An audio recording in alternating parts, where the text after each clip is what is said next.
Welcome back. Very good morning to one and all.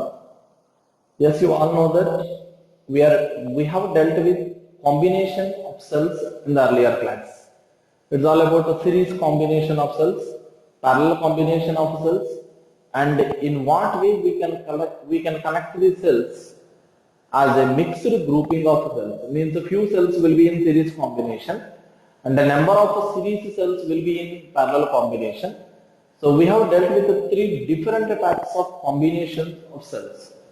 And in each case we have dealt with what is the equivalent EMF and how can we calculate the current in the electric circuit and what is the equivalent resistance. Now here, regarding that combination of a cell, a small point to be added as an application part. Especially in series combination, you have learned a series combination of cells means the positive terminal of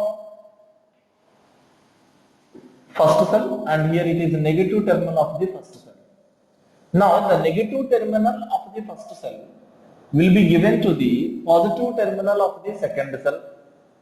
The negative terminal of the second cell will be given to the positive terminal of the third cell and the negative terminal of the third cell will be given to the positive terminal of the fourth cell and so on. So this will be series combination of cells. For some time you suppose all are identical cells, each of EMF E and internal resistance R. For some time in my example there are four identical cells that are connected in series. So that equivalent EMF will be 4E because you have learnt in the earlier class. When two or more cells are connected in series combination, equivalent EMF will be the sum of all the individual EMFs that are connected in series. Yes, internal resistance, equivalent internal resistance. I am not writing the total resistance of the circuit, I am writing equivalent internal resistance. R plus R plus R plus R, that's going to be 4R. If this combination is given to an external resistor, capital R, then the total equivalent resistance of the circuit will be equal to R plus 4R because this 4R will be in series with this. Of course, if I is the current that is passing through this, the total current I equal to equivalent EMF by equivalent resistance, which you can write because the fundamental equation is I equal to equivalent EMF by equivalent resistance. I equal to V by R, Ohm's law concept. Now here, the reason I am telling this point here is there is an application to be added, that is, if any one of the cells connected wrong, means what? Here, the negative terminal of the first cell is given to positive terminal of the second cell and the negative terminal of the second cell is given to the positive terminal of the third cell and the negative terminal of the third cell is given to negative terminal of the fourth cell. Minus to plus, but minus to minus means in the combination of the four cells, one of the cells connected wrong. This is given to minus to plus, this is given to minus to plus, but here only minus to minus. Means one cell was connected wrongly in the series combination. Let us see what will happen. Here there is an external resistor, capital R. And here identical cells, each of EMF E and internal resistance R.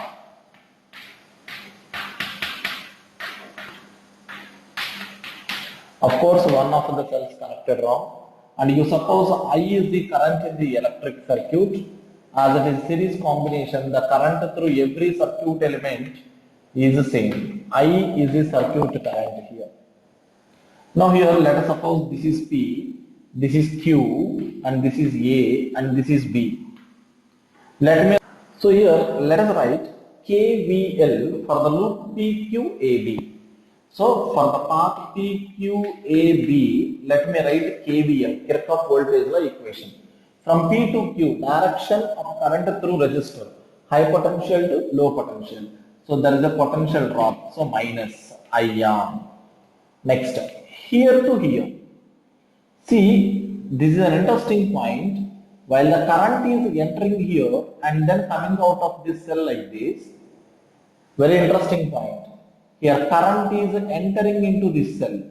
So it's a charging. You have learned charging and discharging of your cell. Do you remember? When current is drawn from this cell, it is a discharging. See here, current is drawn from this, away from positive terminal. Current is drawn from this. But here current is entering into this.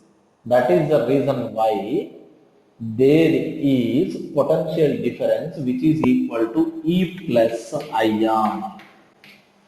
This is very important point. So the potential difference across this cell is not E minus IR because it is current entering into the cell. It's a charging of your cell. So potential difference is E plus IR. But anyway, as here it is moving from plus to minus of the cell. So here it is a potential drop which is minus again. Now here minus to plus. So plus. Potential drop E minus IR because here current is drawn from the cell. So E minus IR. And here also potential difference E minus IR, but it is plus. Because in the case of discharging, potential difference is E minus IR. And here also E minus IR, but a plus. Because minus to plus of the cell is equal to 0. So if you look at this here, you can write this minus IR to the right side, IR is equal to here, E plus E plus E, 3E minus E. This is going to be 2E. And here minus IR, minus IR, minus IR, minus IR. It's going to be minus 4IR.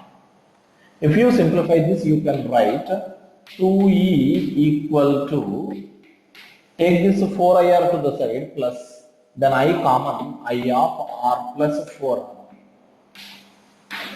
So this is the equation here. When one of the cells connected wrong, then 2E is equal to I of R plus 4R. I is the circuit current which is known. R plus 4R is the total circuit resistance. So when this is the total circuit resistance and this is the circuit current, then this will be equivalent EMF. So equivalent EMF is equal to 2E in this particular case. Because I is the circuit current, R plus 4R is the circuit resistance because R plus R plus R, R. However, self connected wrong, but these 4 internal resistances will be in series, gives 4R plus R. That's the circuit resistance. I is the circuit current. Then equivalent EMF equal to I into R, so that is 3. So the conclusion, listen carefully. Among the 4 cells, when one of the cells given wrong connection, minus to plus, but minus to minus means one of this particular cell is given wrong connection, then equivalent EMF is going to be 2E instead of 4E. So from this example, what you can understand, though one cell is connected wrong, but 2 cells get affected. That's the reason why EMF gets reduced by 2E and equivalent EMF becomes 2E instead of 4E. So the conclusion is, in series combination, you write, in series combination, if one of the cells connected wrong, then the EMF of the combination will be reduced by 2E. Because when one cell connected wrong, 2 cells gets affected. So E plus E, so that EMF will be reduced by 2E. That's the conclusion what you need to write. Sir, if 2 cells connected wrong, then 2 2s are 4 cells gets affected. So EMF will be reduced by 4E. So 3 cells gets connected wrong, then 3 2s are 6E. So if X cells connected wrong, then EMF will be influenced by X times of 2E. So the conclusion is when one of the cells connected wrong in the series combination, the EMF will be reduced by 2E. This is the conclusion what you need to remember. So you write another point. If n identical cells connected in series,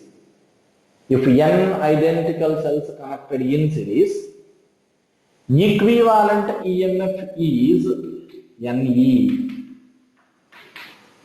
After writing this entire part, the conclusion already one you have written. After writing this, one point you have written. If one of the cells connected wrong, the EMF will be reduced by 2E. Next, if n identical cells connected in series, equivalent EMF is NE. In that X cells connected wrong, X cells wrongly connected, then EMF will be reduced by X times of 2. Then equivalent EMF is going to be NE minus X into 2E. That's going to be NE minus X into 2E. So you can take N minus 2X, E common.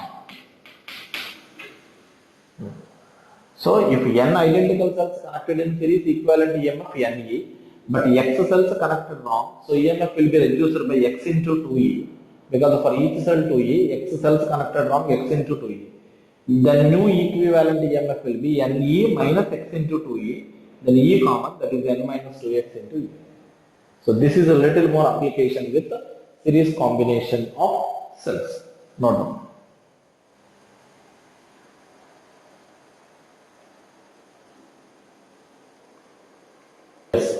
You all know that you have learned different concepts of current, electricity till now, like electric current, resistance, specific resistance, equivalent resistance, and the different numerical questions. We have gone through the concepts of current, electricity.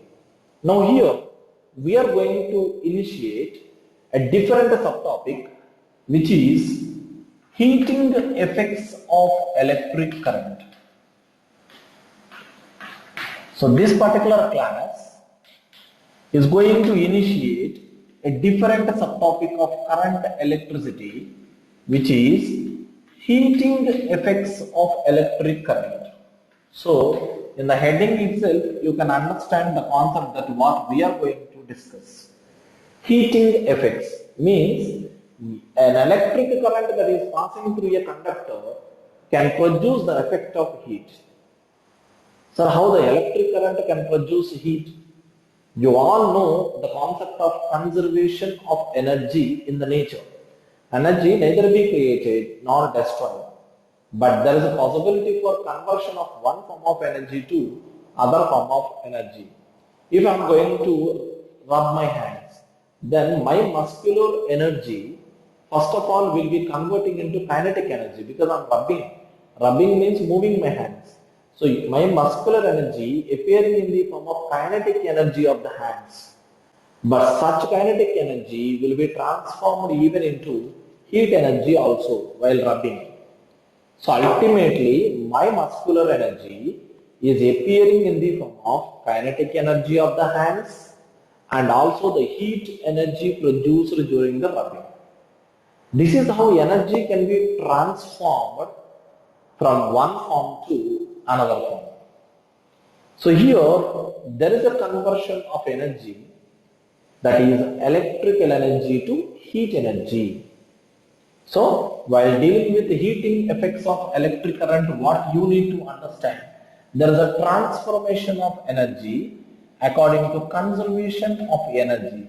So that is electrical energy is converting into heat energy. Of course, it's not compulsory that to transform entire electrical energy to heat energy. A part of electrical energy might be converted into heat energy. But first of all, there is a question. What is the reason for the conversion of electrical energy to heat energy? How can a part of electrical energy can be converted into heat energy? Remember, this all will happen first of all when a current is passing through a conductor. So we need to consider first of all a current carrying conductor. A current carrying conductor, it means there is some current passing through the conductor. For example, here it is my conductor, and through the conductor there is some current passing through the conductor. Of course, you know that current flows from high potential to low potential. Means one terminal of the conductor, this is conductor. One terminal of the conductor is at high potential, the other terminal is at low potential.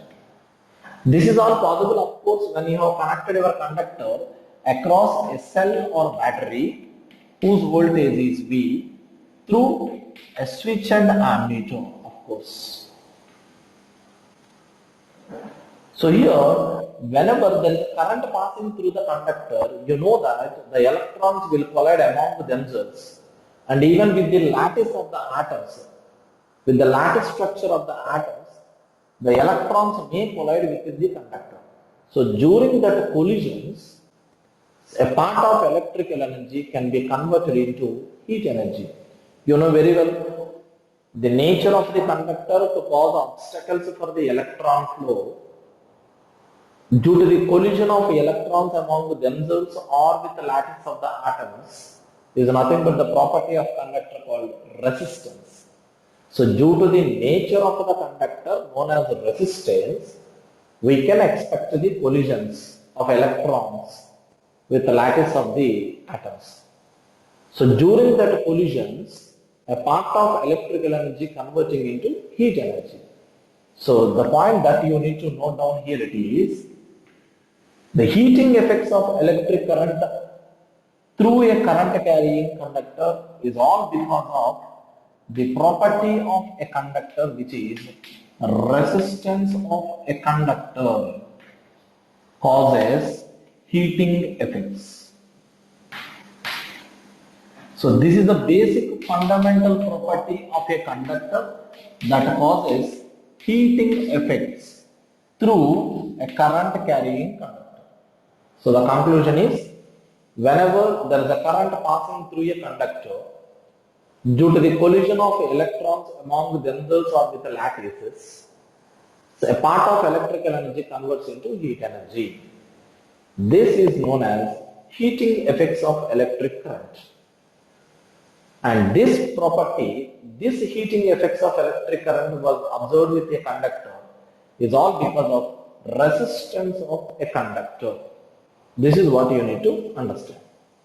But anyway, whenever you are talking about electrical energy, in what way electrical energy is getting? Yes, whenever a cell of voltage V is applied across the conductor, there is some work done by the cell. To keep the electrons moving through the cross section of a conductor, there is work done by the cell or battery. That electrical work done nothing but electrical energy. Because remember, work and energy are equivalent. If I wish to accomplish a task, if I wish to accomplish a work, I need energy. If I have energy, I can accomplish a work. I utilize my energy to accomplish that work. So work and energy are always equivalent. So when I am talking about electrical energy converting into heat energy, from where the electrical energy is coming, I told you, energy neither be created nor destroyed. Yes, the amount of electrical work done by the cell or battery to keep the electrons moving through the cross section of a conductor is nothing but electrical energy. Because that electrical energy keeps the work doing by the battery to keep the electrons moving through the cross section of a conductor. So whatever the electrical energy is all because of electrical work done by the cell or battery. So that is the reason why there is some mathematical analysis explained in between the electrical work done and the heat energy produced. So if W is the amount of electrical work done is W, and if Q is the amount of heat energy produced in a current carrying conductor, they will be directly proportional to it. I repeat, the amount of electrical work done by the cell or battery will be directly proportional to the amount of heat energy produced in a current carrying conductor.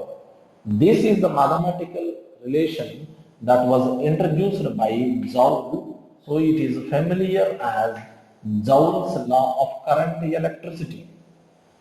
I repeat, what you are going to learn? Joule's law of current electricity. What is the main subtopic that we are dealing? Heating effects of electric current. When a current is passing through a conductor, we can observe there is a heat energy produced.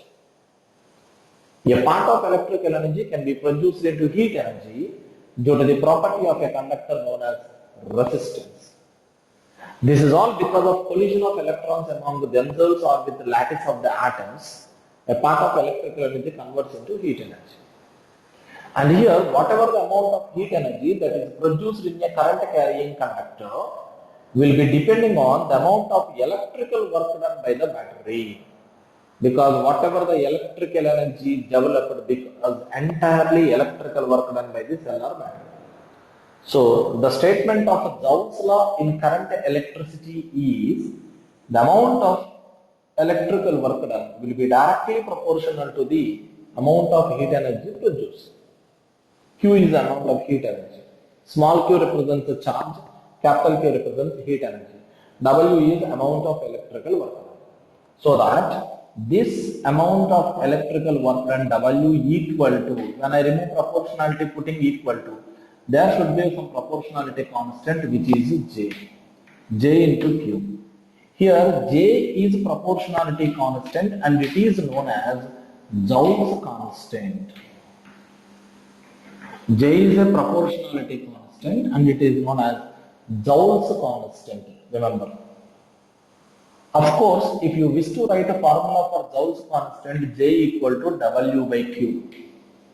What is W? It is electrical work done, equivalent to energy, of course, where Q is the amount of heat energy produced.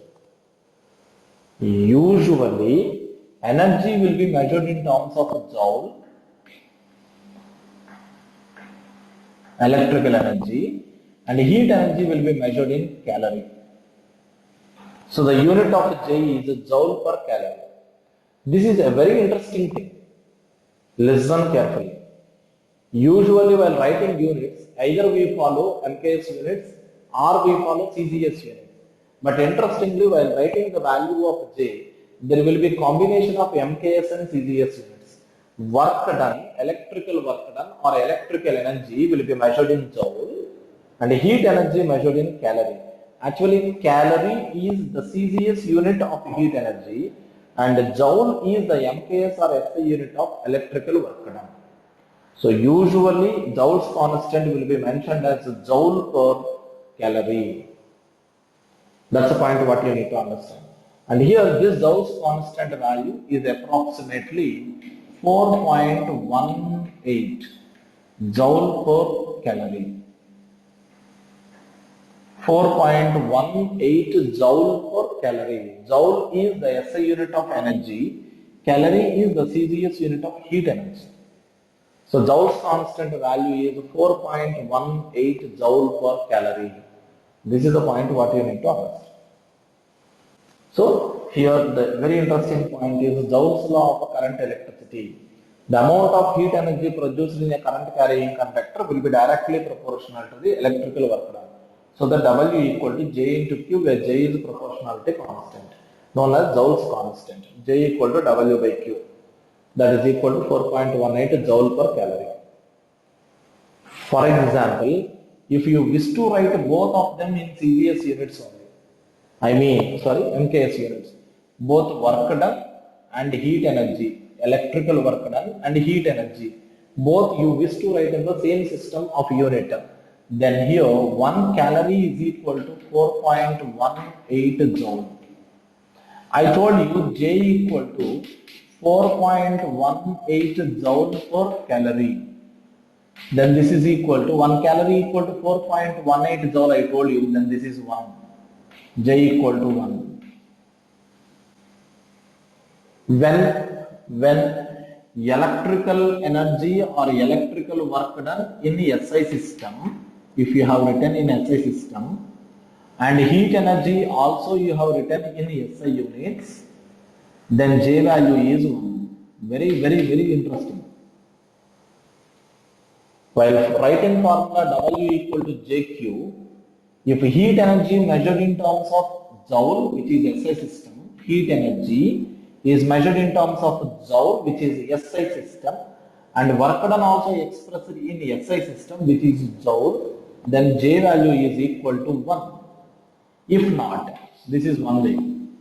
If not, electrical work done is expressed in Joule, but heat energy expressed in calorie, then Joule's constant J equal to 4.18 Joule per calorie. This is very interesting. So while applying formula W equal to JQ, you should be very, very careful. If electrical energy or work done and heat energy both are substituted in SI system, then J equal to 1. If electrical energy is in SI system and heat energy is in calorie, then J equal to 4.18 Joule per calorie. Of course, it can be approximated to 4.2 Joule per calorie. So this is a very, very important key factor while doing applications. While doing numerical applications, Joule's law of current electricity, W equal to JQ, J value is 4.2 Joule per calorie approximately when heat energy is taken in calories, electrical energy taken in joules. If both are taken in joules, then J equal to 1. That's the point what you need to understand. So anyway, what you have learned from this board? What is meant by heating effects of electric current? And to explain the heat energy produced in a current carrying conductor, Joule's law of current electricity was introduced, so that the amount of electrical work done will be directly proportional to the heat energy produced. So that W equal to J into Q, where J equal to W by Q. This is the concept that you need to learn from your board. Now we try to derive a mathematical equation for the amount of heat energy generated in a current carrying conductor. Once more.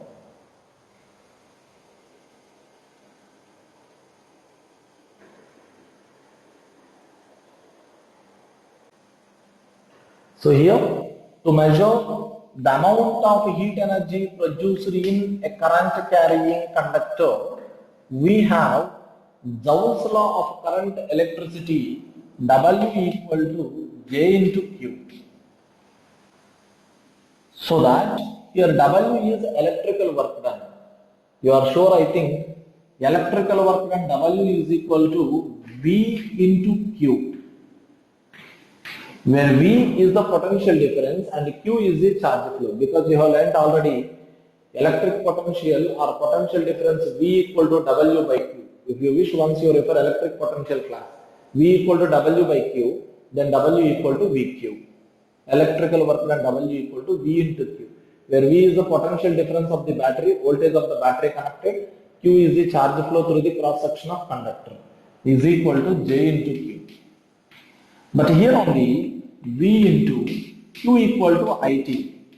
I is the current passing through the conductor for the interval of t seconds. Then Q is equal to IT is equal to J into Q. Of course, I can write V equal to IR. When I current passing through a conductor of resistance R, I current passing through a conductor of resistance R, then potential difference V equal to IR. So then finally, I square RT is equal to JQ. So that Q is equal to I square RT by J. This is the equation for the amount of heat energy generated. So let me conclude. When there is a conductor, here is a conductor whose resistance is R, is given across the terminals of a cell or battery through ammeter, and V is the voltage, I is the current through the conductor of resistance R for t seconds. Then the amount of heat energy produced, Q equal to I square RT by J. I is current passing through the conductor in terms of amperes. R is the resistance of the conductor in terms of ohm. T is the time for which current allowed to pass through the conductor in terms of seconds. So SI unit of current is ampere, SI unit of resistance is ohm, and SI unit of time is second. Means all are in SI system of units. That's why Joule's constant J equal to 1 and heat energy Q will be in terms of Joule. I told you, you should be very careful while doing numerical questions on this formula. It appears that Q equal to I square RT by J, but provided J equal to 1, when all the terms are expressed in terms of SI system, heat energy will be in terms of Joule, because heat nothing but energy. SI unit of energy is Joule, CGS unit is erg, of course. So I told you in the last point, when you are measuring the heat energy in terms of calorie, then J value is 4.2 joule per calorie. But when heat energy is expressed in terms of joule, then Joule's constant J equal to 1. Very, very important thing. So that the ultimate conclusion is Q equal to I square RT joules. Unit also I am writing. For your comfort, unit also I have written. Q equal to I square RT joule. Joule is the unit, don't forget. So here is the conclusion of heat energy that is produced in a current carrying conductor. Have you got clarity? So ultimately here what you need to understand, when there is a conductor whose resistance is R,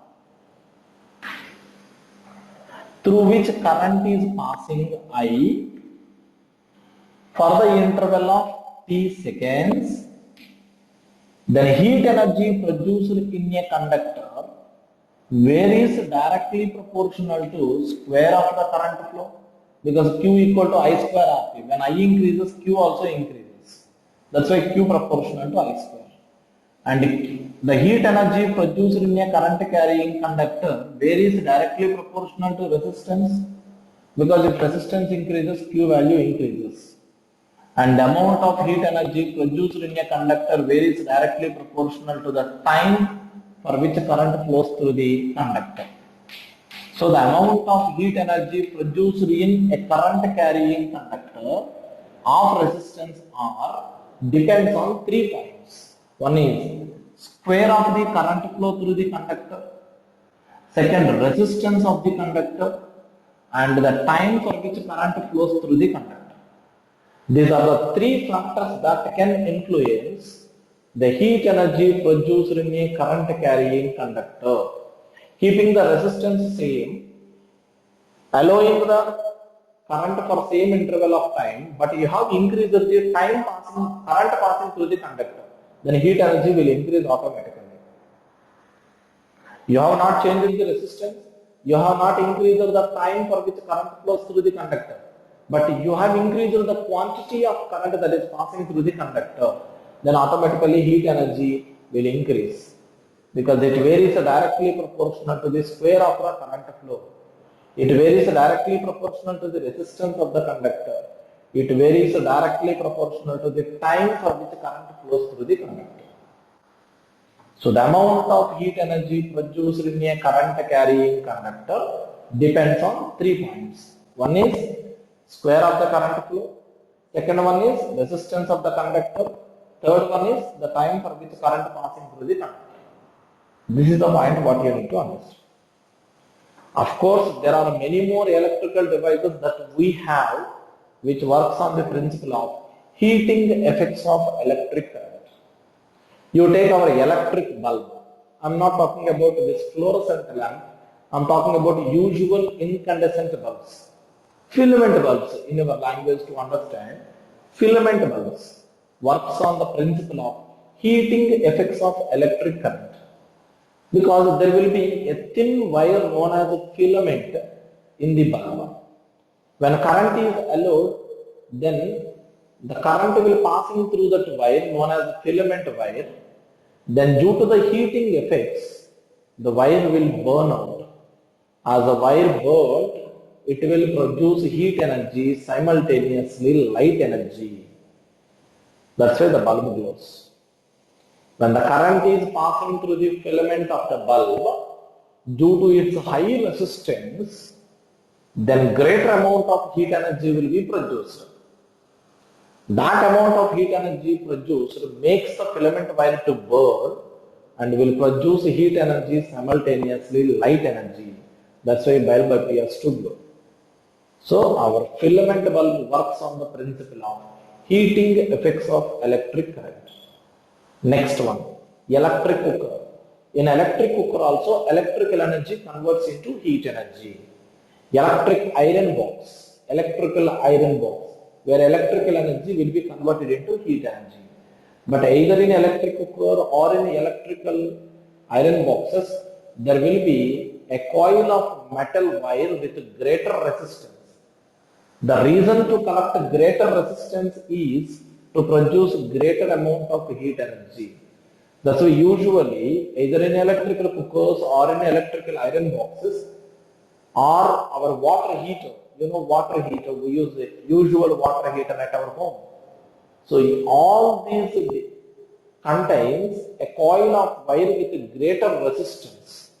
Usually alloys will be preferred as coils because alloys can offer greater resistance. Alloys means a combination of two or more metals is known as an alloy. Those alloys offer greater resistance, can produce greater amount of heat energy when a current is passed through them. That's why electric water heater, electric iron box, electric cooker, filament bulbs, all these contains a material with greater resistance so that they can produce greater amount of heat energy. So these are usual electrical appliances that functions on the principle of heating effects of electric current. And how to measure the amount of heat energy produced in a current carrying conductor? Q equal to I square of T by J.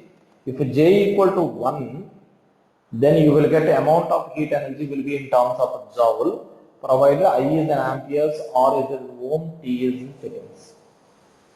This is what? So that Q equal to I square R T joules, the amount of heat energy produced in a current carrying conductor. Hope you got clarity on this.